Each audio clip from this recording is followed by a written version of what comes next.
ಚೆನ್ನಮ್ಮ ಅವರು ಮಾನ್ಯ ದೇವೇಗೌಡರ ಧರ್ಮಪತ್ನಿಯಾಗಿ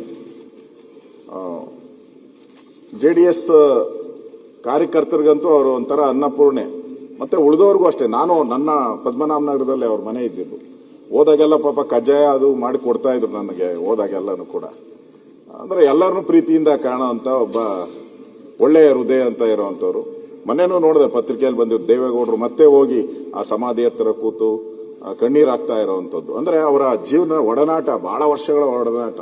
ಕುಮಾರಸ್ವಾಮಿ ಅವರಿಗಿಂತ ಹೆಚ್ಚಾಗಿ ದೇವೇಗೌಡರು ಅವ್ರನ್ನ ಹಚ್ಕೊಂಡಿದ್ರು, ಬಹಳ ಹಚ್ಕೊಂಡಿದ್ರು ಚೆನ್ನಮ್ಮನವ್ರನ್ನ. ನಾವು ಕೂಡ ಹೋಗಿದ್ರಿ, ಎಲ್ಲರೂ ಸರ್ಕಾರನೂ ಕೂಡ ಅವ್ರಿಗೆ ಸಕಲ ಗೌರವವನ್ನು ಕೊಟ್ಟು ಅಂತ್ಯ ಸಂಸ್ಕಾರದಲ್ಲಿ ಎಲ್ಲರೂ ಮುಖ್ಯಮಂತ್ರಿಗಳು ಎಲ್ಲರೂ ಕೂಡ ಭಾಗಿಯಾಗಿದ್ರು.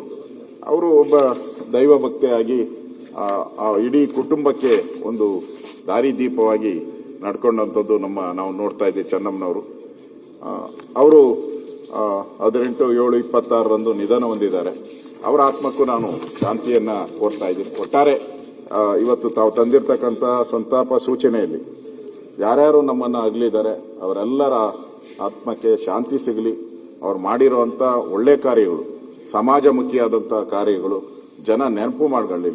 ರಾಜಕಾರಣಿಗಳಿಗೆ ಬೇರೆ ಏನಿದೆ, ನಾವು ರಾಜಕಾರಣಿಗಳು ಇರ್ತೀರಿ, ಹೋಗ್ತೀರಿ, ಆದರೆ ನಾವು ಮಾಡಿರೋ ಕೆಲಸ ಮಾತ್ರ ಉಳಿಯುವಂಥದ್ದು.